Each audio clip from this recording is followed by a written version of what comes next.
Article 370 ரொம்ப சூப்பரான ஒரு மூவி.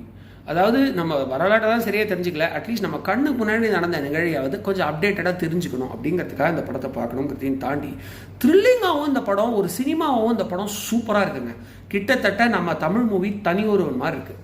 தனி ஒருவன் படத்தோட கதை என்னங்க, ஒரு சமுதாயத்தில் நடக்கிற அதீத குற்றங்களை பார்த்து ஃப்ரஸ்ட்ரேட் ஆகிற ஒரு இளைஞன் ஐபிஎஸ் ஆகி அந்த குற்றத்துக்கெல்லாம் தலைமை தாங்குற ஒருத்தனை அவன் கட்டுப்படுத்துகிற விதத்தை பார்த்து மற்றவங்கெல்லாம் அதை நிறுத்தணும் அப்படின்ற ஒரு வெறியோட போராட்டம் தான் தனி ஒருவன் இல்லையா.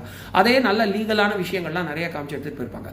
அதே மாதிரி தான் இந்த ஆர்டிகல் 370யும் நிறைய, அதாவது இந்த 370 இருக்கும் பொழுது அங்கே இருக்கிற மக்கள் பட்ட கஷ்டத்தை அப்படியே ஒரு சில சீன்ஸில் சொல்லி அதை ரிமூவ் பண்ணுறதுக்காக ஒரு பக்கம் ஒரு தமிழச்சியாக இருக்கக்கூடிய ஜாயின்ட் செக்ரட்டரி, ஓகேங்களா, அதுதான் நமக்கு ஒரு பெருமையை.